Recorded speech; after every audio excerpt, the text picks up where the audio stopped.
Hello, everybody, and welcome to Libromancy, a podcast about the magic of books. I'm Josh, and today I'm going to be talking about Into the Labyrinth by John Bierce. So let's attune to the magic of books. So, like I said, we're going to be talking about Into the Labyrinth. This is a 7-book series that was just completed recently as to when I'm recording this, so I'm really excited to read this whole series through. I have been reading this series as it goes on, and I'm going to do my best to try not to spoil anything that happens in later books while, still talking about the books as they happen. Of course, I might mess up, but sorry, that's just what you're going to get. So, first off, this is definitely...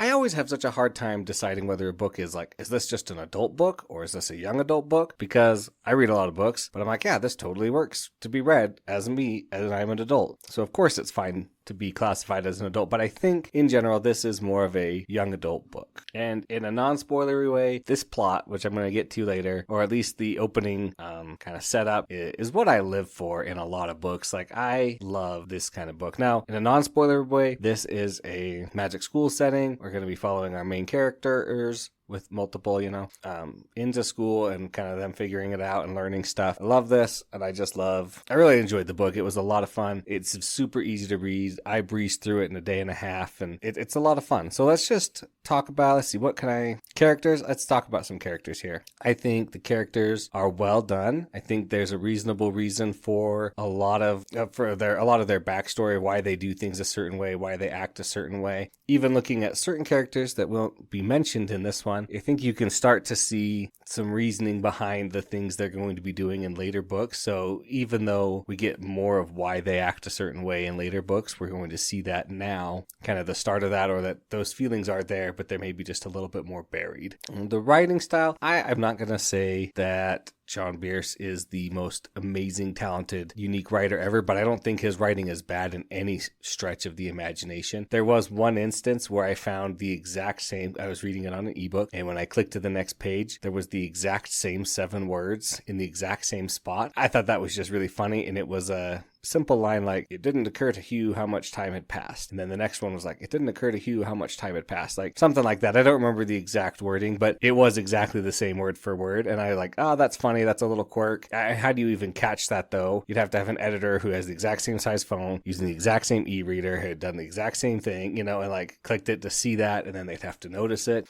So like I said, I'm not critical of this. I think his writing style is great. I think he does good work. I love the play with attunements that he's doing, which is the magic system. And it's just a little bit of a mini spoiler. I love the direction that he uses talking about language as a catalyst, or like kind of the user.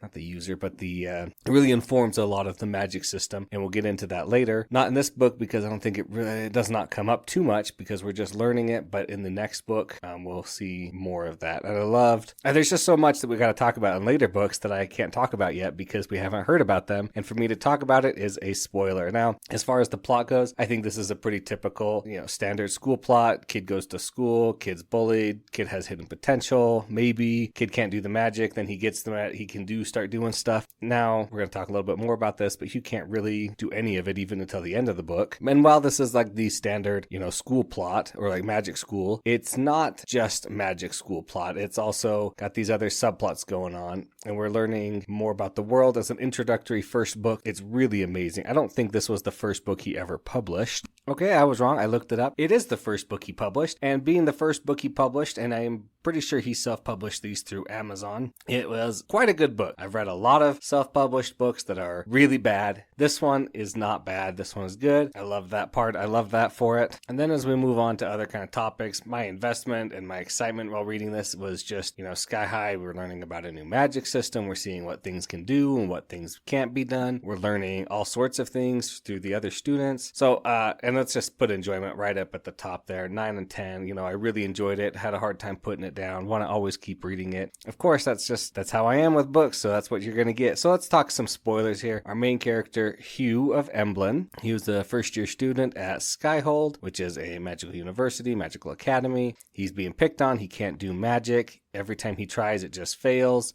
Basically, it comes down to the choosing ceremony where a master or masters will choose their students. He's kind of like, well, I'm not going to get picked. I don't have any family. Nothing's going to happen. I'm going to just get more depressed. And it was a little bit heavy kind of on the depressing side of things, but I think that's partially just the character Hugh of Emblem and his kind of traumas and things he's gone through in the past. And it's also part something else, part Bakori, who is the demon underneath Skyhold living in the Labyrinth, trying to break through, but he's been stopped by the school, right? Trying to influence Hugh because, as we learn later in the book, now this is, full spoilers for the whole book, of course, because guys know me. I can't just talk about parts of it and not spoil everything. So we're going full spoilers here. Hugh is a warlock, which means he is unattuned until he forms a warlock pact. And then after he forms a warlock pact, he gets certain attunements based on who he pacts with or what he pacts with. Now, attunements, if you're unsure, because you don't know, are kind of the magic system. If you have an iron attunement, you have your mana or your aether can affect iron, and you can use that. And basically there's unfiltered mana or pure mana all around you. Your body takes it in, changes it to your attunements, and then you use it to do certain things. So basic ones are like wind or water or fire or lightning or other things. And then there are dream or bone tablets or,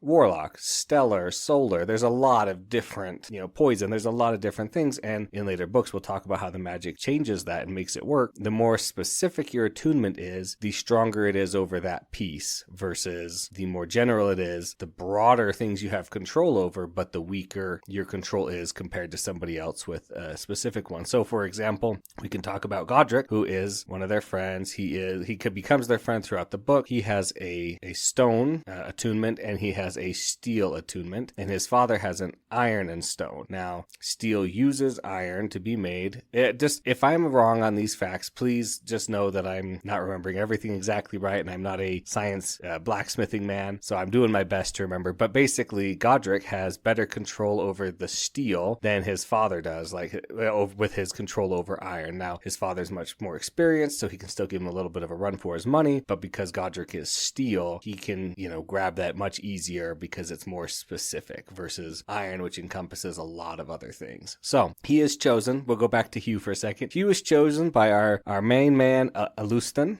He's so funny. He's just always talking and doing crazy things and running about. And he's like, okay, well, you can't do form casting, talking to Sebe, because she can't do her weather magic at a distance because of her healing affinity, which basically limits you to really close to your skin, because you don't need to, heal people 10 miles away. You need to do it right here in front of you.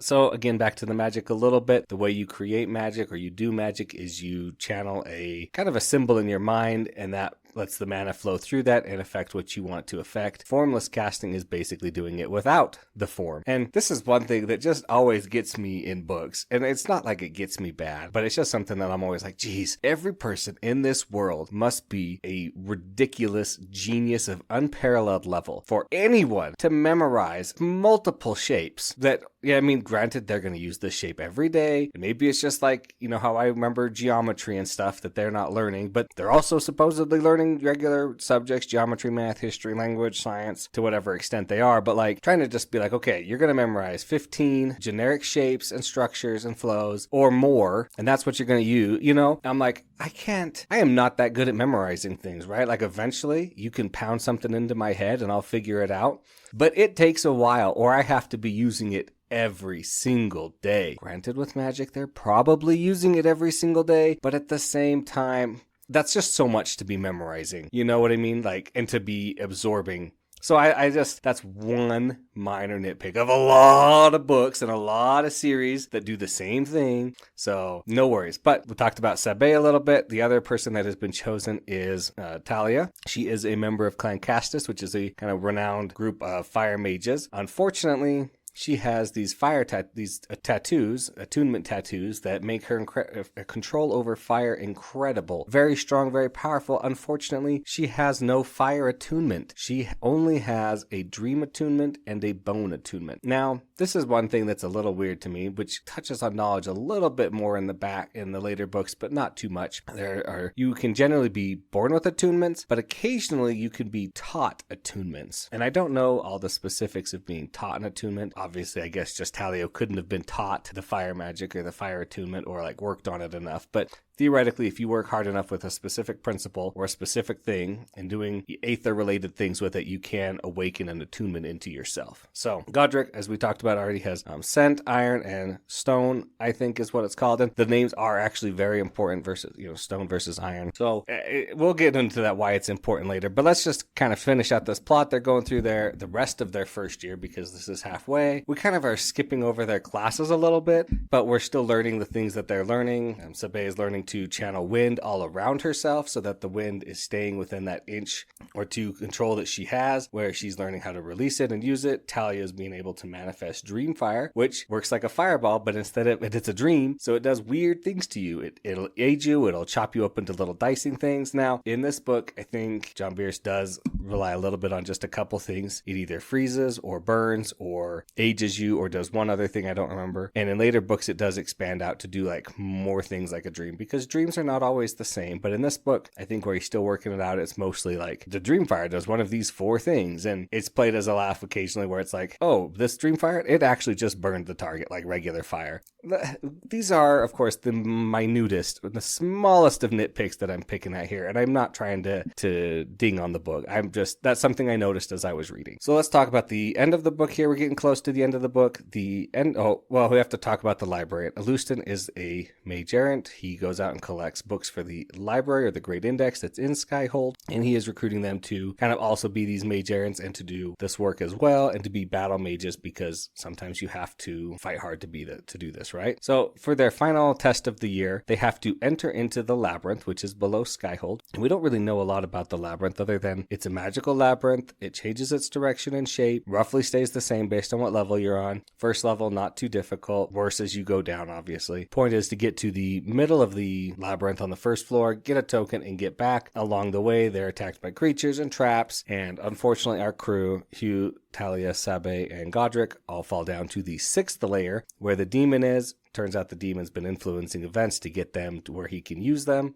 He wants to bond with Hugh because that'll give him a very good advantage, but obviously Hugh doesn't want to. Hugh ends up bonding with what he thinks is the library index because he can bond with anything sentient. Turns out he ended up bonding with Kandarin Crux, who is a sphinx, a giant sphinx. 75 foot, from like nose to tail, and her wings are like twice that size and made of crystal. It's a crazy good image and view in your mind. And she's like, well, you're here now, and now you have some affinities, so let's talk about them. You have your stellar affinity, which is kind of like stars and solar, but different than solar. And this is where we start to see a little bit of like the word that represents your affinity changes what your affinity kind of does or how it refreshes kind of things. She's like, that's very dangerous. It's very powerful, but you're not going to use it too often. Then you have your crystal affinity, and so crystal will be Hugh's main affinity as we see going through the series, and I of course know this. It's very versatile, very support, a little bit of attack, a little bit of defense. And then we also have a dimensional or labyrinthal or planar attunement, able to create extra dimensional spaces. That's so cool, so exciting, because we're just excited to see what happens. Of course, they're rescued, they brought back out of the labyrinth.